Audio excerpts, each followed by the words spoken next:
Bonjour à toutes et à tous. Je m'appelle Nicolas Villette. Je suis directeur des ventes en France chez Oracle sur les secteurs retail et manufacturing en particulier. C'est moi qui ai aujourd'hui le plaisir d'introduire ce séminaire. Donc aujourd'hui, nous allons vous parler de la sécurité du cloud, un sujet qui n'a rien de nouveau, mais qui reste totalement d'actualité. Les fuites de données font chaque semaine la une de la presse IT et les contraintes réglementaires s'intensifient. Vous connaissez tout ça très bien. Aujourd'hui, 80% des entreprises ont déjà adopté le cloud, ont fait des tests, ou en tout cas ont commencé à déplacer un certain nombre de workloads. Cette adoption du cloud, plutôt massive, aujourd'hui ne signifie pas que les entreprises sont totalement rassurées sur la sécurité. Et d'après une étude là, du Crown Research Partner, 91% des entreprises avouent avoir des préoccupations sur cet aspect. Seuls 14% pensent que la sécurité traditionnelle est suffisante dans le domaine du cloud. Et quand on interroge les entreprises sur les freins à leur adoption du cloud, le sujet numéro 1, dans la plupart des études, en fait, c'est assez unanime, reste la sécurité.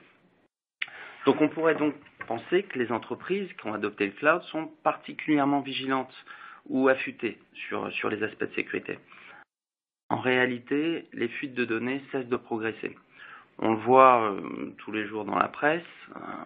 Vous avez dû voir aussi des sujets comme celui d'Airbus qui sont assez sensibles à tous les niveaux de l'entreprise et même pour notre économie. Donc c'est quand même des sujets qui sont hautement sensibles à toute l'échelle d'une organisation.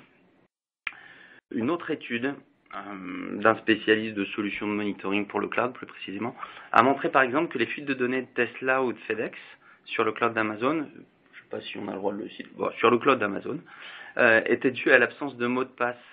Un autre problème, beaucoup d'entreprises, environ à peu près un quart des entreprises, dans le même secteur technologique, oublient d'appliquer des patchs de sécurité sur le cloud.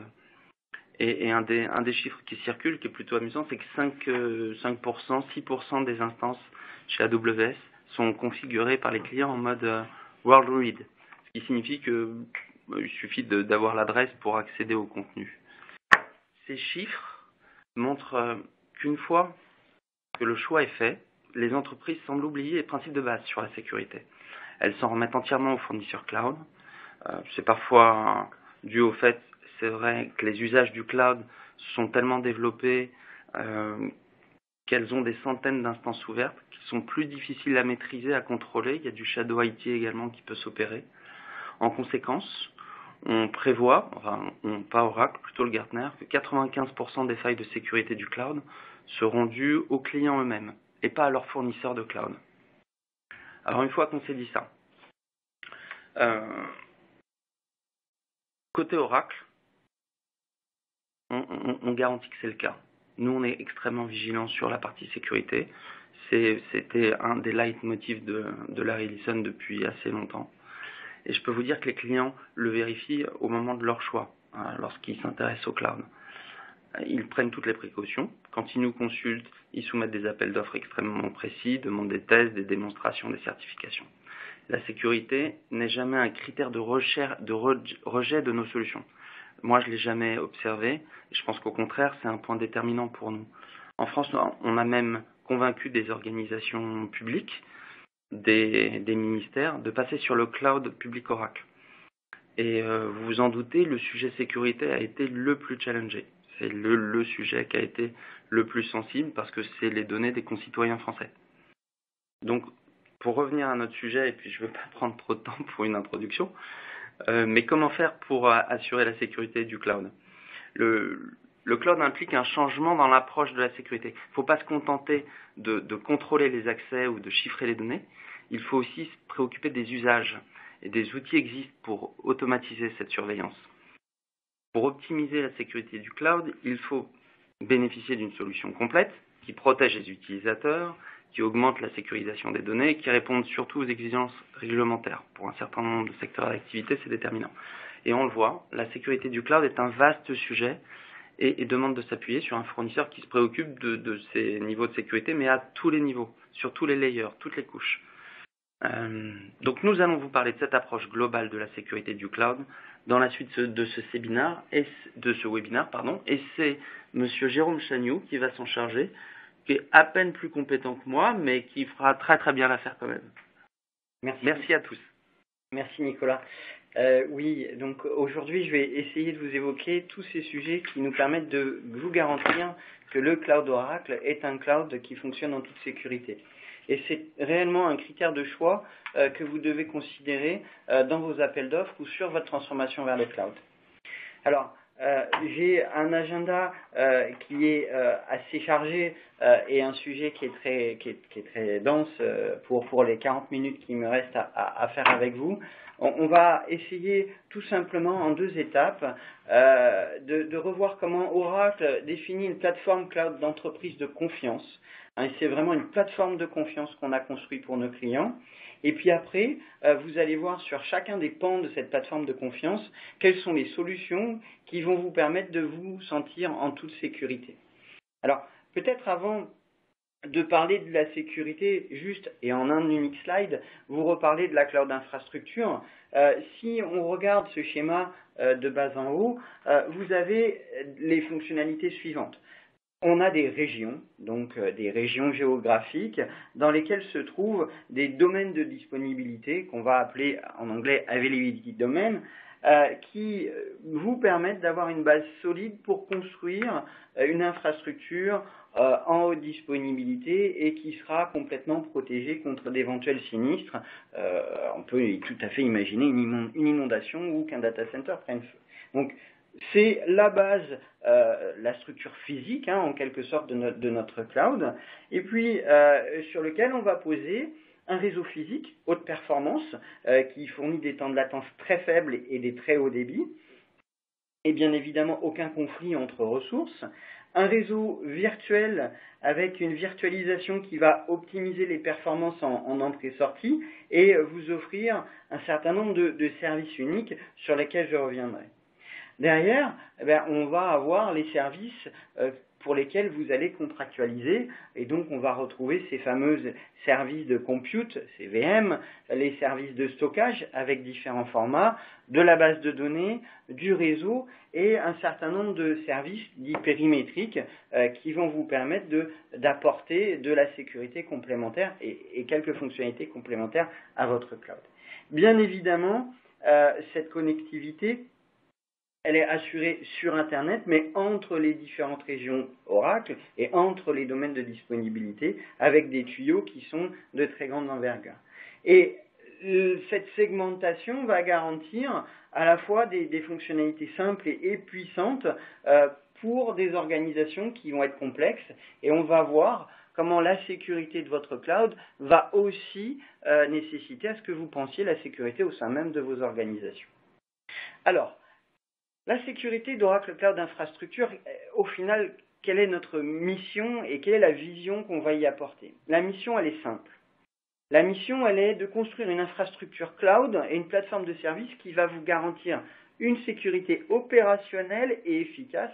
Quand je dis opérationnelle, c'est une sécurité que vous allez pouvoir gérer et qui va rendre les choses réellement effectives et efficace pour héberger en toute confiance les applications critiques, les workloads et le stockage de données.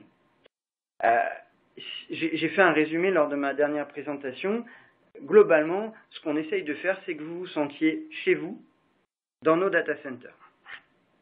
Et pour cette mission, pour assurer cette mission, on a fondé une approche sécurité sur 7 piliers fondamentaux sur lesquels je vais revenir, chaque pilier présentant des solutions pour optimiser la sécurité et la mise en conformité de la plateforme avec vos exigences, des exigences réglementaires ou toute forme d'exigence qui serait liée à vos industries.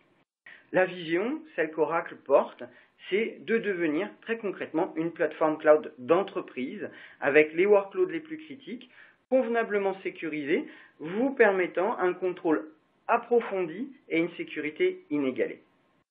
Alors, quand on parle de sécurité, on parle de la responsabilité de chacun sur les applications, les infrastructures qu'on va mettre dans le cloud. La sécurité, très concrètement, c'est une responsabilité qui est partagée entre le client et le fournisseur cloud. C'est valable pour Oracle, mais c'est valable pour tous les fournisseurs cloud, qu'il s'agisse des fournisseurs d'infrastructures ou des fournisseurs d'applications. Le fournisseur cloud, donc Oracle, est responsable de la sécurité du cloud, de son cloud, et les clients sont responsables de leur sécurité sur le cloud. Alors, on a un tableau, vous verrez au travers de cette présentation que j'ai mis énormément de contenu, je ne vais pas forcément passer sur tous ces contenus, vous pouvez demander à recevoir cette présentation, vous pouvez me demander de venir la présenter, mais si je m'arrête quelques instants sur ce tableau, on va avoir des responsabilités qui vont être différentes en fonction de la gestion concrète des identités et des accès, avec un client qui est tout de même responsable de protéger les moyens d'authentification, typiquement le mot de passe, qui est un vrai sujet, alors qu'il s'agisse d'un mot de passe plus d'une clé, ou d'un mot de passe plus d'un SMS, une authentification multifacteur, c'est vraiment au client de contrôler cette partie-là. Par contre, à Oracle, en face de ce sujet, il s'agit de fournir une solution simple et efficace qui va vous permettre de réaliser l'interfaçage de cette authentification avec les solutions que vous avez, et puis gérer convenablement les habilitations et les audits que vous allez pouvoir faire sur l'ensemble de l'infrastructure. Et donc, si on descend sur chaque point, et je ne vais pas le faire partout, il faut réellement que le client et Oracle sachent qu'est-ce qu'il doit faire. Typiquement, pour la sécurité de l'infrastructure d'hébergement, bien évidemment, quand vous allez venir poser des machines virtuelles, des containers, du stockage, quelle que soit la forme du stockage, ou des services que vous auriez conçus, vous allez devoir gérer et configurer la sécurité de ces choses-là. Par contre, ou en complément, Oracle doit vous garantir que le service est configuré de façon optimale et sécurisée, en intégrant notamment des choses telles que la sécurité de l'hyperviseur, sur lequel je vais revenir un petit peu plus tard, et toute la configuration des permissions et des contrôles d'accès pour que vos hôtes, donc les machines qui hébergent vos VM, communiquent correctement et que les attachements entre les différents objets de cette infrastructure soient possibles. Alors, les 7 piliers sur lesquels Oracle va construire son cloud d'entreprise de confiance sont affichés à l'écran et ils vont nous servir de fil conducteur tout au long de cette présentation. Je vais rapidement vous les expliquer et puis on va rentrer en détail sur chacun d'entre eux. Le premier pilier, et il me semble être le plus important, c'est vous garantir que vous êtes bien isolé chez nous et qu'il n'y a pas de bruit du voisinage et qu'il n'y a pas possibilité que votre voisinage puisse venir altérer à la fois la performance ou la sécurité de notre système. Ça, c'est quelque chose d'important sur lequel on va rentrer en détail. Je l'ai dit tout à l'heure, vous devez être quelque part chez vous, dans nos data centers, et pour se sentir chez vous, il faut que vous ayez votre cocon. Le deuxième point, qui est un point critique et sur lequel notre patron Larry Ellison insiste énormément, c'est le chiffrement des données. Sur toutes les couches, on doit respecter toutes les exigences réglementaires et toutes les bonnes pratiques en termes de sécurité et en termes de chiffrement des données. Donc vous allez voir que tout le stockage est chiffré, qu'il s'agisse d'un stockage de fichiers, qu'il s'agisse d'un stockage de bases de données, et vous allez voir qu'on utilise des mécanismes de gestion de clés au top de la performance, et surtout peut-être vos propres clés dans beaucoup de cas. On va partir sur le troisième pilier, sur tous ces contrôles de sécurité qui vont vous garantir cette fameuse gestion opérationnelle et simplifiée de la sécurité, et notamment le contrôle d'accès pour avoir une réelle séparation des responsabilités et la capacité de déposer des applications par organisation, par département, de façon tout à fait sécurisée, avec une garantie que peut-être vos exploitants ou des sous-traitants qui travailleraient pour vous n'aient pas la possibilité de venir altérer le fonctionnement de vos applications. Le quatrième point, qui est un point également fondamental, concerne la visibilité. C'est la visibilité que le client doit pouvoir avoir sur toutes les opérations sécurité et sur tous les événements qui arrivent sur l'infrastructure cloud qu'il nous a confiée. Et c'est là un point qui est très important, qui est de vous garantir que vous allez pouvoir voir les logs, les analyses de sécurité et toutes les traces sur tout ce qui s'est passé dans votre cloud. Une nouvelle fois, comme vous êtes chez vous dans nos data centers, vous avez vos caméras de surveillance, vous avez nos caméras de surveillance qui vont vous donner toutes les informations sur ce qui se passe. Le 5e point est un point qui est là pour compléter la sécurité qu'Oracle va vous proposer et puis pour vous permettre de sécuriser vos hôtes, donc et vos VM, c'est réellement de vous garantir une sécurisation hybride pour le cloud. Un client qui vient vers la cloud infrastructure a déjà des assets en termes de sécurité du système d'information.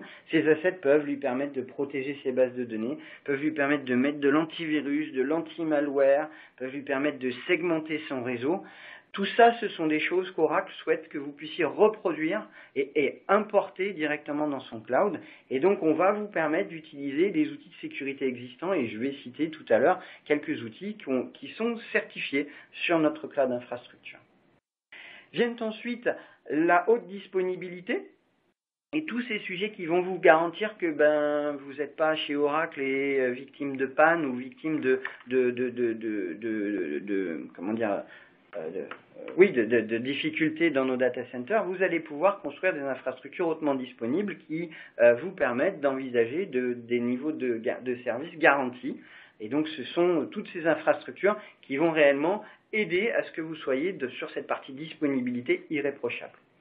Et le dernier point, qui est un point d'importance, tous sont importants, c'est le fait que vous puissiez vérifier en permanence que toute l'infrastructure est convenablement sécurisée. Je vous parlais de la visibilité. La visibilité, c'est sur ce qui se passe dans votre coin isolé dans notre cloud infrastructure. La vérifiabilité, si je puis dire, de l'infrastructure sécurisée, c'est tout ce qui est transparent sur nos processus internes de gestion, tous les processus de contrôle, tous les audits et la certification que vous allez pouvoir trouver pour le cloud Oracle, et puis toute la conformité, et on pourra parler de choses comme PCI DSS, GDPR ou ce genre de choses. Alors, rapidement, vous voyez qu'en face de chacun de ces piliers, vous allez avoir des sujets, et je vais maintenant parcourir ces sujets avec vous, en commençant par l'isolation, que vous vous sentiez chez vous dans les data centers Oracle. Et qu'est-ce que vous voulez faire? Vous voulez isoler vos ressources des autres tenants clients, mais vous voulez aussi isoler vos ressources du personnel Oracle ou de tout type de menaces externes. Et puis peut-être même, vous voulez, au sein de votre zone chez Oracle, vous voulez isoler les différents départements. On peut imaginer que le marketing et ses infrastructures chez Oracle, mais qu'aussi les développeurs aient leur infrastructure, et que tout ça soit convenablement isolé. Là, Oracle va vous permettre, sur tous les niveaux, que ce qu'il s'agisse du compute, donc des machines, du réseau, de la donnée, et même des infrastructures qui sont en back-end, donc toutes ces infrastructures qui portent votre cloud, de garantir une isolation. Et pour la partie isolation des départements, au-delà même de ce qu'on va pouvoir faire d'un point de vue réseau, vous allez découvrir qu'on va pouvoir travailler sur la partie gestion d'identité et vous garantir qu'il n'y a pas de fuite possible et d'accès possible croisé entre les zones. Alors, pour commencer, les instances.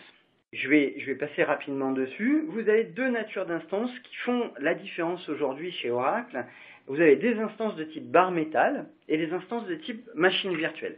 Le deuxième est facile à comprendre, ce sont les instances que vous allez retrouver chez tous les autres IaaS providers, où vous avez ce qui apparaît en orange sur le schéma, un hyperviseur qui est managé par le cloud provider. Donc, en l'occurrence, on a un hyperviseur qui est managé par Oracle, qui peut être considéré par vos experts sécurité comme étant un point, on va dire, d'isolation un petit peu plus faible. On a tout de même, pour nos hyperviseurs, mis en place des contrôles pour une isolation forte et vous avez une traçabilité sur l'accessibilité à l'hyperviseur de nos équipes. Mais le must du must, c'est l'instance bare metal, où là, vous n'avez pas d'hyperviseur et vous avez une isolation complète de l'architecture applicative et des données avec un hyperviseur que vous pouvez vous-même venir ajouter sur les CPU et la RAM que vous allez avoir loué chez Oracle. Là, c'est complètement le client qui est capable de gérer lui-même et donc vous n'avez plus du tout de point de contention logiciel sur lequel on pourra avoir une forme de non-isolation. Alors, ça donne très concrètement deux capacités. La première, avec ces instances VM, donc ce que vous allez faire génériquement, avec des choses qui sont gérées par le fournisseur cloud, en l'occurrence Oracle, qui apparaissent en orange sur le schéma. Alors que sur la deuxième partie, vous avez réellement le contrôle complet de tout ce qu'il y a dans votre périmètre, le dispositif de virtualisation se situant plutôt au niveau réseau. Réellement, ça fait partie des innovations de la cloud infrastructure, et donc vous êtes dans votre bulle sans intervention d'Oracle. Je vous rappelle qu'à tout moment, vous pouvez poser des questions. Alors, n'hésitez pas, je ne vais pas forcément toutes les adresser sur le moment, mais en fin de séance, on se conserve une dizaine de minutes pour réellement pouvoir adresser toutes ces questions. Alors, quand on monte un niveau au-dessus, on arrive au niveau des réseaux, du réseau à proprement dit, avec ce qu'on appelle, nous, un Virtual Cloud Network. C'est une appellation qu'on retrouvera peut-être chez d'autres cloud providers, avec une isolation du trafic réseau réellement en surcouche du niveau 3. Donc, on est vraiment sur les niveaux basiques du réseau, et une segmentation qui se fait en deux natures, des sous-réseaux privés et des sous-réseaux publics. Et vous, en tant que locataire de la cloud infrastructure, vous êtes tout à fait en mesure de contrôler tout le trafic qui se passe sur vos réseaux privés, sur le VCN, donc les réseaux privés et les réseaux publics. Donc vous avez des listes de sécurité avec état et sans état. Alors pour les plus pointus d'entre vous, avec état, c'est avec une réponse de la machine qui dit je suis là, sans état avec pas de réponse. Le fameux, si je caricature, le ping, on peut très bien avoir une machine qui fonctionne sans qu'elle réponde au ping, c'est l'avec état et sans état. Et puis vous avez la capacité complète, bien évidemment, de gérer les règles de routage au travers des firewalls et des routeurs. Vous avez la capacité d'utiliser une passerelle de service qui va vous fournir un chemin direct pour le trafic réseau privé, celui qui vient de votre infrastructure, avec le réseau, le VCN qu'il y a sur la cloud infrastructure Oracle, et par exemple pour gérer tout ce qui va être stockage et donc prévoir un trafic direct entre vos data centers et le cloud Oracle sur les zones de stockage de fichiers, ce qui vous permet peut-être de charger des fichiers, de récupérer des fichiers, et ainsi de suite. Et vous pouvez également mettre en place plusieurs Virtual Cloud Network et faire des schémas de routage entre ces Virtual Cloud Network. On va voir ça rapidement sur certains schémas, notamment un qui vient juste après. Là, dans ce schéma, la présentation des différentes hiérarchies, quelque part, de solutions, où vous retrouvez bien la région du data center, les domaines de disponibilité, le réseau virtuel qui est transverse au domaine de disponibilité. Vous pourriez imaginer quelque chose de vaste, bien évidemment, pour répondre à vos contraintes de disponibilité. Puis vous avez les différents sous-réseaux, qu'ils soient publics ou privés. La passerelle, donc la gateway, qui est symbolisée par un IGW en rouge, vous permet de gérer le trafic, à proprement dit.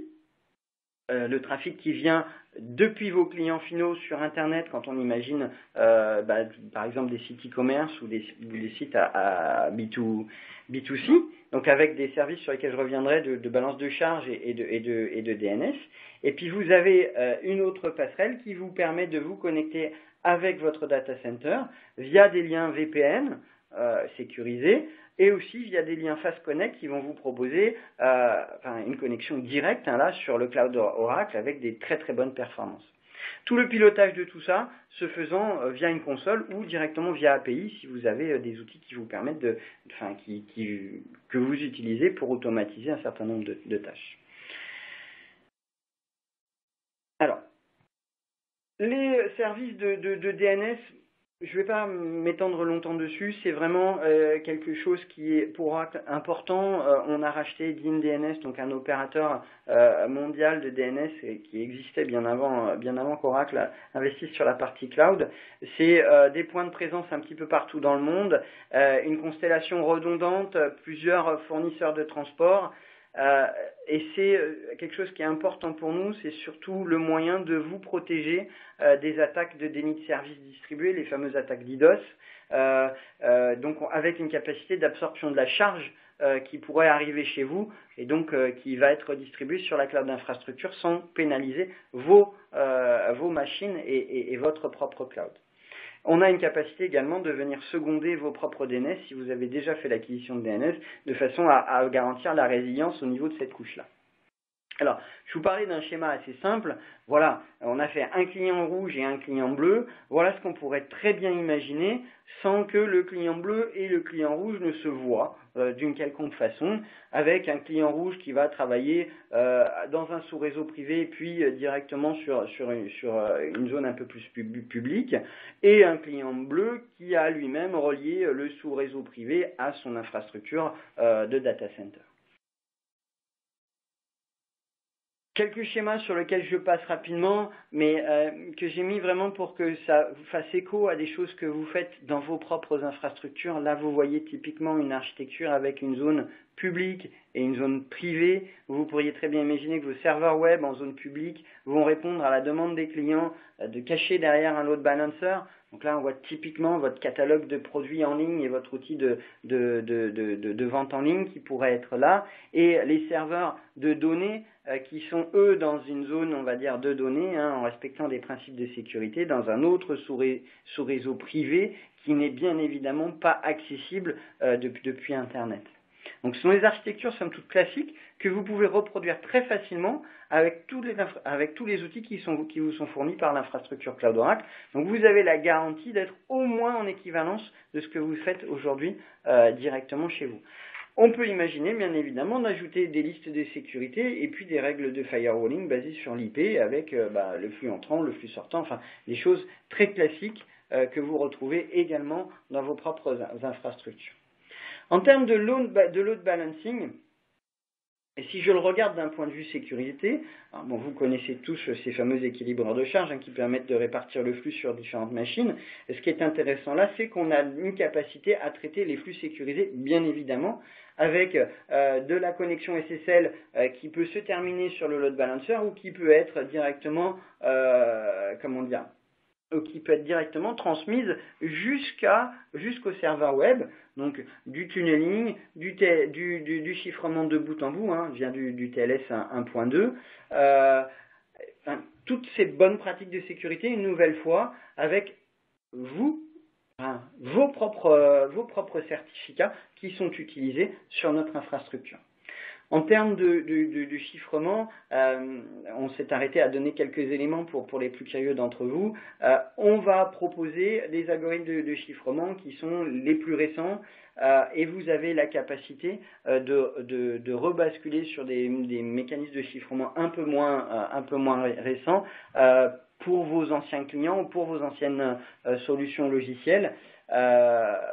Donc là, on parle de chiffrement à courbe elliptique. Wikipédia vous aidera beaucoup sur cette partie-là, mais ce sont des chiffrements qui sont plus puissants et plus performants en termes de temps de calcul. Donc, et c'est forcément dépendant de ce que vous avez derrière et de la maturité des infrastructures que vous avez derrière.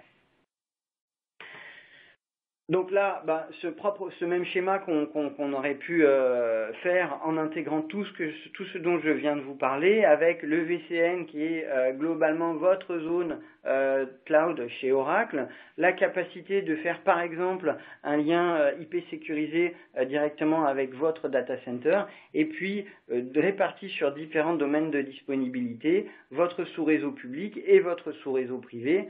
Et là, donc, les plus architectes d'entre vous, réellement, commencent à imaginer des choses qui sont très similaires à celles qu'ils ont construites depuis les années 2000, depuis ces architectures entières, qu'on a partout en entreprise. C'est vraiment ça un point qui est important, c'est que c'est une sécurité que vous allez maîtriser et sur laquelle on reproduit avec les dernières solutions technologiques la même capacité à sécuriser les architectures. Venons-en maintenant au chiffrement des données. Le chiffrement des données va dépendre de la donnée en tant que telle et de sa zone de stockage. Donc on a des stockages qui sont des stockages en blocs, des stockages en objets, du système de fichiers classique, et puis on le verra un petit peu après, de la base de données. Donc tout est chiffré Il y a certaines modalités. Globalement, la vision d'Oracle, c'est de vous permettre de chiffrer avec vos clés. Donc, pour les services ou les derniers services qui ne vous permettraient pas de le faire, c'est dans la roadmap et ce sont des choses qui vont arriver. Pour les services qui vous permettent de le faire, je prends un exemple, le stockage en objet, c'est vous qui mettez les clés clients et on va conserver cette clé, mais les données vont être chiffrées avec cette clé, avec bien évidemment un chiffrement de tous les flux, donc de tout ce qui va être en transfert, avec des capacités également de vérifier l'intégrité des objets pour le stockage en objet. Pour les globalement, pour les autres systèmes, vous avez également des données chiffrées, certaines fois avec des clés qui sont fournies uniquement par Oracle. Et là, encore une fois, je vous encourage à revenir vers moi parce que ce sont des choses qui bougent très très vite et on aura fort probablement des annonces à vous faire dans les temps qui viennent. La gestion de clés pour ces clés chiffrement, c'est une question que vous pourriez vous poser. Alors bien évidemment, on ne va pas stocker vos clés sur un système de fichiers ou sur la clé USB d'un opérateur dans un coin. Ce sont des systèmes HSM, donc hardware, qui hautement certifiés, bien évidemment, pour répondre aux exigences de vos exigences et des opérateurs de contrôle, avec notamment des partitions isolées. Donc on ne va pas stocker les clés d'un client à côté des clés d'un autre client, il n'y a pas de mélange possible, et là une nouvelle fois on ne peut pas accéder, on ne peut pas mélanger les affaires des uns avec les autres. Ces systèmes de gestion de clés sont fortement intégrés à notre cloud infrastructure et sont intégrés à la fois centralisés dans une solution qui vous permet de gérer toutes vos ressources cloud infrastructure. On aura fort probablement un webinaire à venir sur les systèmes de gestion de clés, puisque Oracle va vous proposer, ou vous propose déjà, depuis quelques semaines, une solution dédiée à la gestion de vos clés. Donc c'est contrôle total pour vous de la création de la clé, du cycle de vie, les options de rotation automatique qui sont nécessaires, et puis quelque chose qui reviendra dans la visibilité, un audit complet de l'utilisation des clés, audit qui est garanti par une attestation qui est fournie par le HSM lui-même.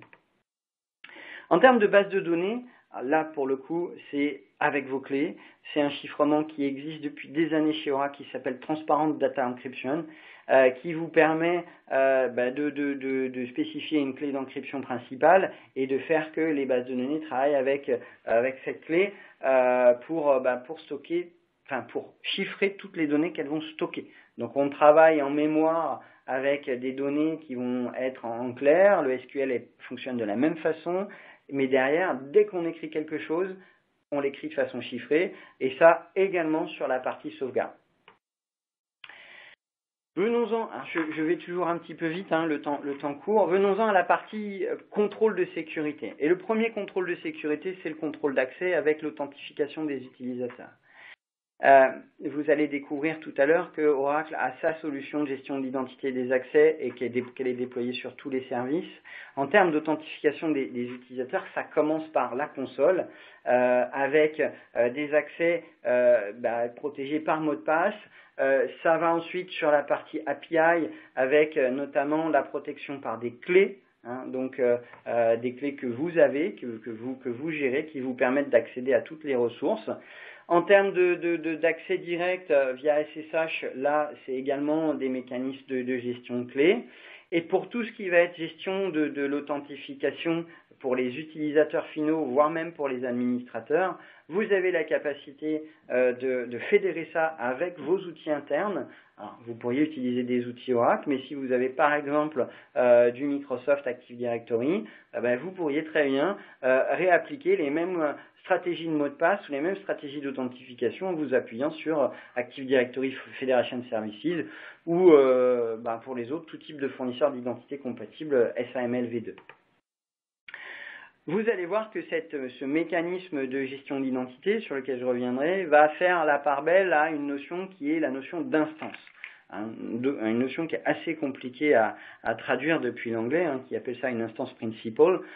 Ces instances sont des entités de sécurité principales et vous allez découvrir que chacune d'entre elles a sa propre information d'identification qui va être bien évidemment configurée et changée régulièrement, automatiquement.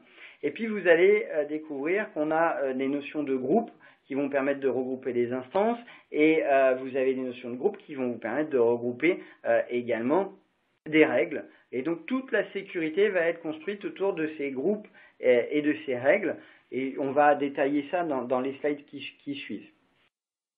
Avant d'arriver aux règles, regardons quelques unités qui vont permettre de gérer convenablement les accès et les permissions.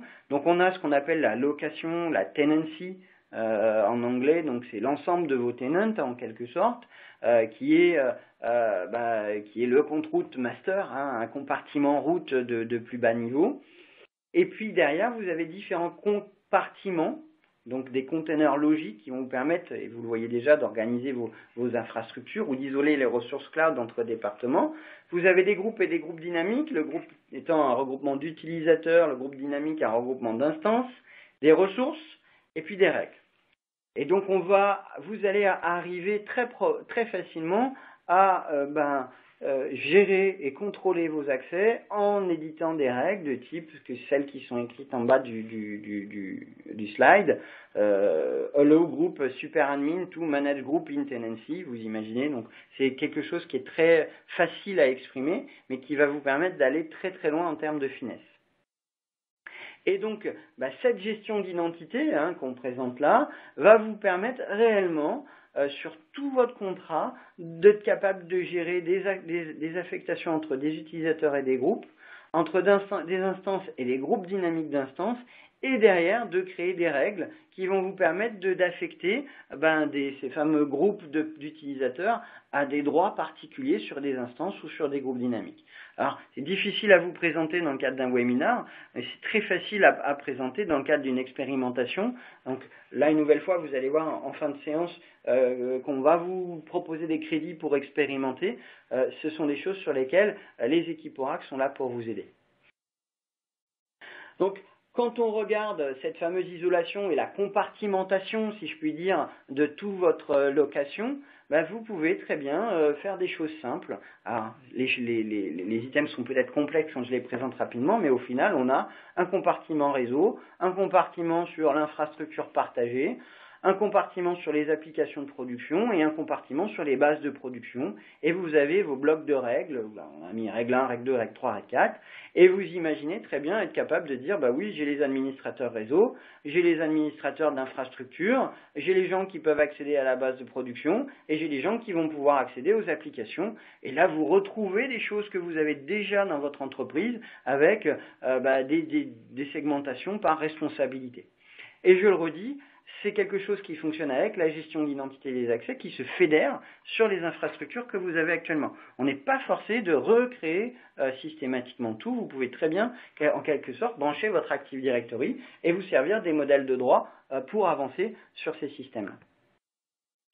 Là, un petit exemple pour comprendre, je passe très vite, vous imaginez des compartiments et puis vous imaginez des administrateurs par groupe. Donc on a le groupe finance, on a le compartiment finance et le compartiment RH, et puis on a fait des groupes admin RH et admin finance, et vous avez des règles de sécurité qui s'expriment simplement et qui permettent d'accéder à votre compartiment aussi facilement qu'on le fait dans les outils de tous les jours.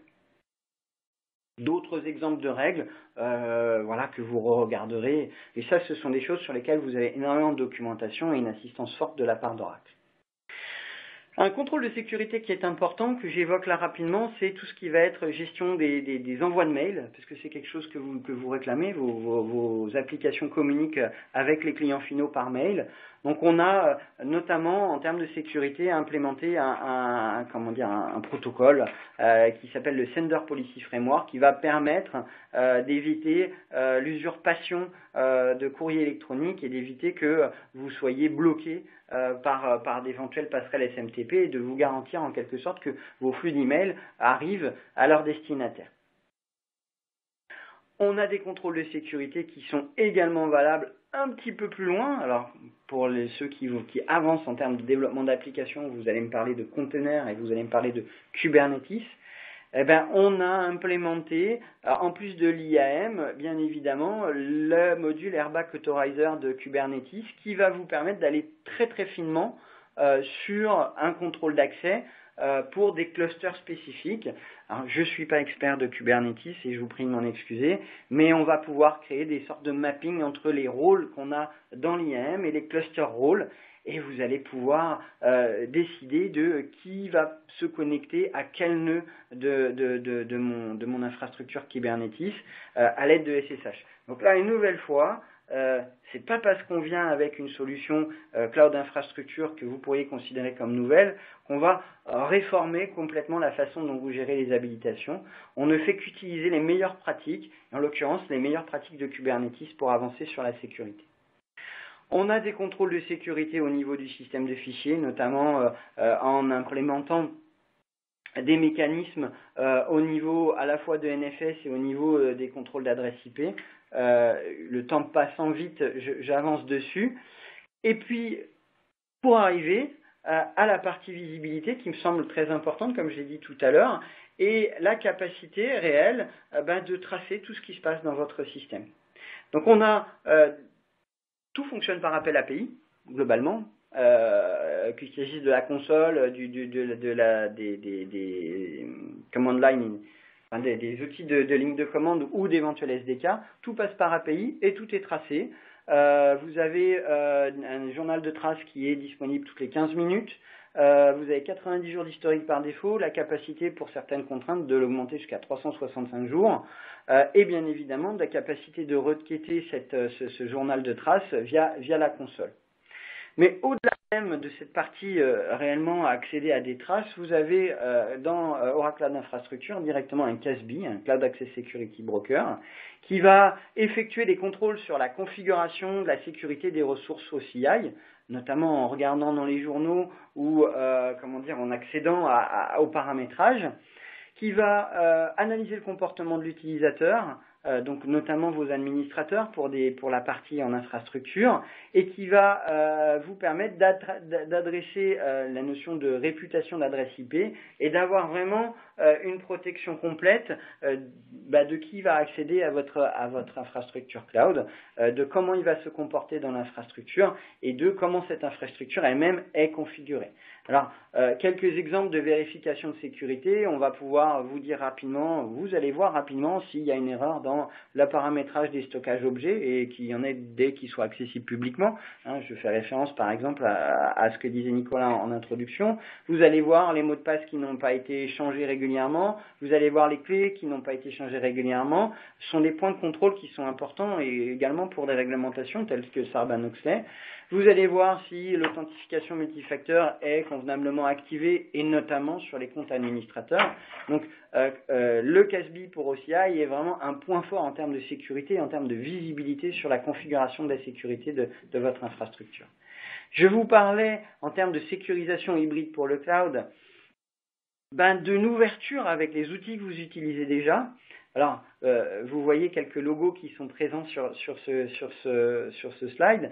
Avant tout, on va parler de fédération d'identité, et notamment la fédération avec Active Directory.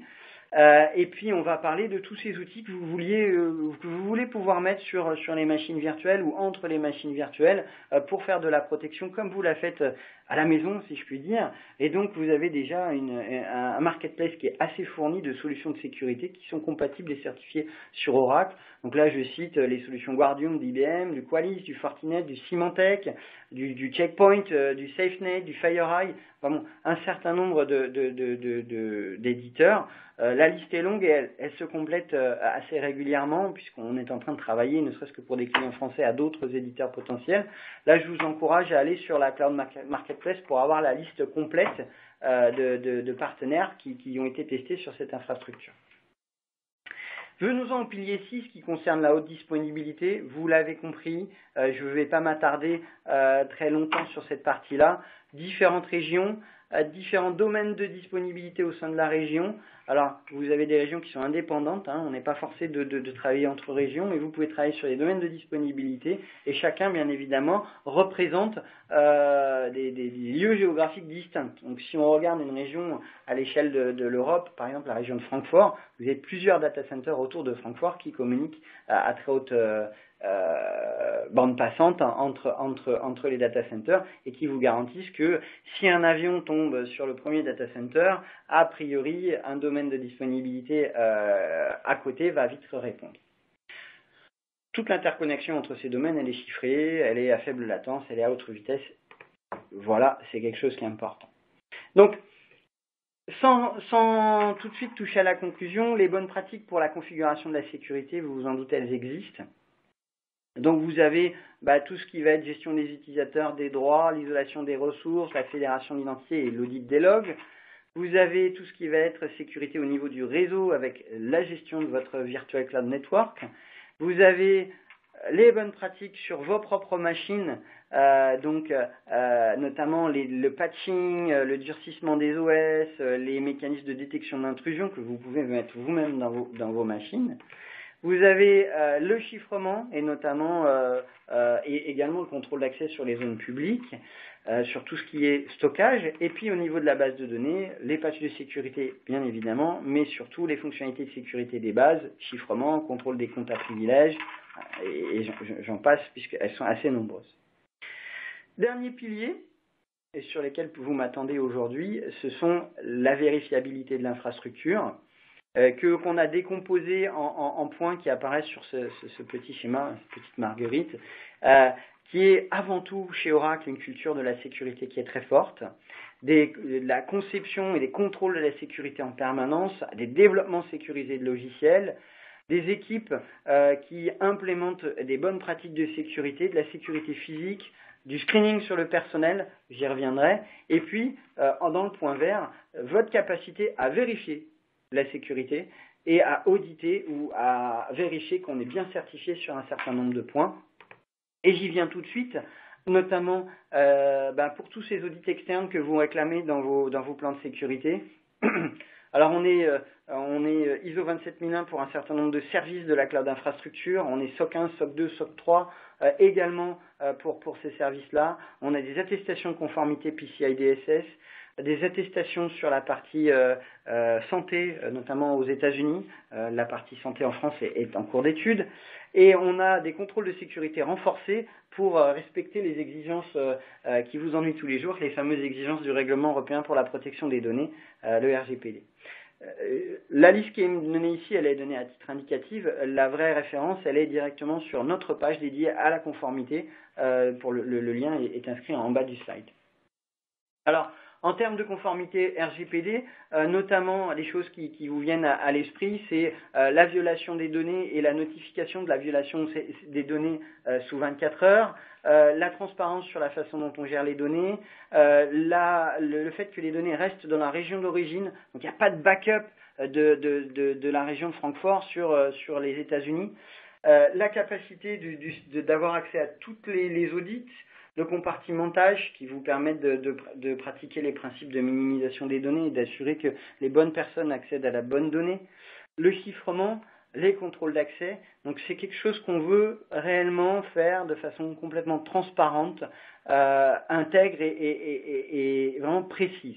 Ce sont des choses sur lesquelles on pourra revenir dans d'autres séminaires ou sur lesquelles vous pouvez me questionner. En ce qui concerne les tests de pénétration, les scans de vulnérabilité client, c'est quelque chose qui est très demandé. Alors oui, vous allez pouvoir faire ces tests de pénétration et ces scans de vulnérabilité sur vos composants que vous allez déposer chez nous. Donc vous mettez des VM, vous mettez un Magento sur du SQL serveur, allez je caricature, vous voulez tester votre infrastructure de e-commerce, ben vous pouvez le faire et vous pouvez même programmer un certain nombre de tests via des interfaces graphiques. Je vais passer rapidement puisque le temps passe, mais on a bien évidemment un réseau de contrôle, donc tout ce qui va nous permettre de contrôler notre infrastructure qui est hautement sécurisée. Typiquement des points comme le fait qu'on n'a pas d'accès d'Internet pendant le déploiement des nouvelles versions. Donc on coupe Internet sur le réseau de contrôle quand on met en place des nouvelles versions. On a des isolations très fortes de toutes les machines qui permettent le contrôle. Et on a un cloisonnement géographique, donc un administrateur qui interviendrait sur la plaque de Francfort n'a pas le droit d'intervenir sur la plaque américaine. Dit autrement, un Américain ne peut pas venir administrer la cloud d'infrastructure sur la zone géographique européenne. On a des mécanismes qui rendent impossible sur nos outils l'usurpation d'identité. Donc avec des mécanismes d'authentification fortes qui sont assez fortement renforcés et également des moyens d'authentification client qui rendent les clés non extractibles. C'est-à-dire qu'on ne peut pas récupérer vos clés en essayant de les extraire de quelque part. Les équipes, à proprement dit, je vous parlais des équipes et c'est quelque chose qui est important. Vous avez des contrôles de sécurité et de surveillance à plusieurs niveaux. On a bien évidemment mis en place des plans de défense et des plans de réponse pour faire face à chaque risque. On a cette fameuse authentification dont je vous parlais par carte à puce pour tous les opérateurs qui est souvent doublée d'un autre moyen d'authentification fort. On a des bonnes pratiques en termes de rupture d'activité avec aucune capacité pour qu'un employé qui quitte Oracle puisse encore administrer des systèmes, des principes de moindre privilège, des systèmes d'autorisation interne spécialement conçus pour accorder et révoquer des autorisations. Et un point qui est important, qui recouvre ce qu'on disait en termes de vérifiabilité et d'auditabilité, c'est que toutes les actions sont enregistrées et surveillées et on implémente des mécanismes d'intelligence artificielle pour vérifier que rien ne soit incohérent dans les actions de nos clouds operations. Je cite également la capacité de détruire de façon sécurisée tous les supports qui contiendraient des données clients. Cette culture sécurité, elle va jusqu'au management, qui intègre la planification, la surveillance et la gestion de la sécurité comme étant une action réellement du quotidien et de management. On a des expertises en sécurité interne. On essaye d'ouvrir vraiment le débat avec nos équipes sur tout ce qui va être nécessaire pour augmenter la sécurité. Et ces équipes, elles ont des normes de sécurité qui sont communes. C'est-à-dire que tout le monde travaille avec la meilleure pratique de sécurité et il n'y a pas des équipes qui sont un petit peu avec des pratiques un peu moins surveillées. Et ça va encore plus loin et on y reviendra sur la sécurité du personnel. La sécurité physique, on est sur des installations de classe tier 4, avec tout ce qui est à faire pour un data center, les barrières périmétriques, les badges à l'entrée, l'authentification par carte à puce, je citais, la vidéosurveillance, des zones de sécurité isolées autour des racks de serveurs et de réseaux. Et donc j'en reviens à la sécurité du personnel, j'ai dû inverser 2 slides, avec notamment de la formation très poussée et un point qui est important pour Oracle, la sécurité est un critère dans l'évaluation du personnel et des équipes. Donc c'est vraiment quelque chose sur lequel un employé Oracle est surveillé en permanence, ce qui renforce cette culture sécurité, c'est quelque chose avec lequel on vit, et particulièrement les équipes cloud d'infrastructure vivent régulièrement. Voilà, j'en arrive rapidement à la fin. Le développement sécurisé de logiciels, c'est quelque chose qui existait et qui a été adapté pour être cloud. J'ai remis des choses qui sont intéressantes, notamment pour la partie test de la sécurité avant de la mise à disposition des services, avec ce qu'on appelle le fuzz testing, des tests qui sont réalisés un petit peu aléatoirement pour essayer de faire craquer nos systèmes en injectant n'importe quelle typologie de données, nonobstant de l'application. Donc on est vraiment sur les meilleures pratiques en termes de sécurité. Et donc on a une surveillance permanente pour vous alerter sur une éventuelle faille de sécurité qui aurait pu être trouvée sur un service ou sur une infrastructure. Donc ça, ce sont les choses qu'on fait en permanence. Et je vous rappelle, pour RGPD, on vous en informe sous 24 heures.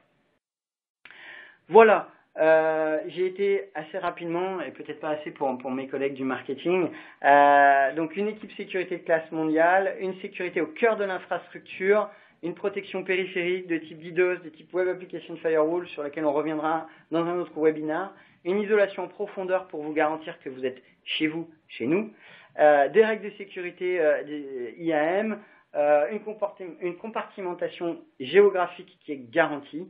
Bon, c'est tout ce qui est nécessaire pour la sécurité. Vous allez pouvoir retrouver un certain nombre de ressources documentaires et un petit cadeau, un petit livre, La sécurité du cloud pour les nuls, en cliquant sur les liens qui sont sur ce slide.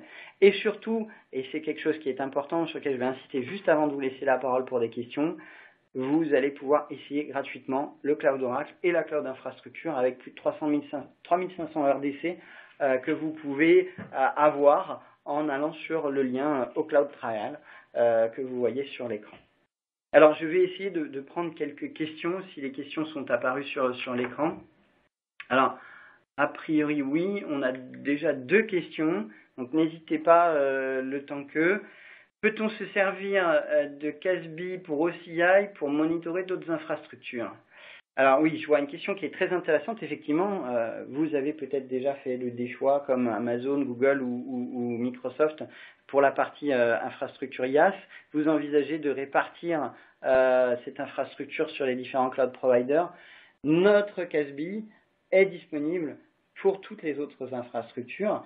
Donc, il est gratuit quand vous êtes sur OCI et derrière, vous pouvez étendre sa capacité de superviser les infrastructures pour en faire une tour de contrôle pour superviser la sécurité de l'ensemble de vos IaaS. Donc ça, c'est quelque chose qui est important. Et je vous invite à revoir nos webinaires sur la partie Casby. On en refera probablement un dédié au monitoring des infrastructures IaaS. Donc, restez connectés et on vous donnera des informations complémentaires. Deuxième question, oui, alors c'est une question qui est peut-être venue au fur et à mesure du webinaire. Est-ce que Oracle copie des données en dehors de la région géographique pour, par exemple, des backups? Alors non, c'est pas une procédure qui est faite chez Oracle. Vos données, elles restent dans votre région. Et ça, c'est quelque chose qui est important. Donc, comme je disais tout à l'heure, les Européens peuvent être complètement isolés et rester en Europe avec des périmètres d'administration qui sont distincts et des zones de stockage de données qui sont distinctes également. Vanessa, on va peut-être voir s'il y a d'autres questions. Écoutez, il n'y a plus de questions. On arrive à la fin de notre heure. Et je vous remercie d'avoir été présent, d'être resté présent jusqu'à maintenant. Ce webcast est accessible en replay. On est tous conscients du fait qu'il y avait énormément d'informations, mais c'est pour vous dire que tout ce qu'on fait en termes de sécurité, et c'est quelque chose d'important pour nous. Donc vous n'hésitez pas à la fois à accéder en replay ou à demander à recevoir la présentation. Et vous n'hésitez pas également à me contacter, donc Jérôme Chagnou Oracle, vous pouvez me contacter par LinkedIn ou directement sur ma boîte mail pour tout type de questions que vous auriez sur la sécurité du Cloud Oracle. Voilà, merci à tous et à très vite.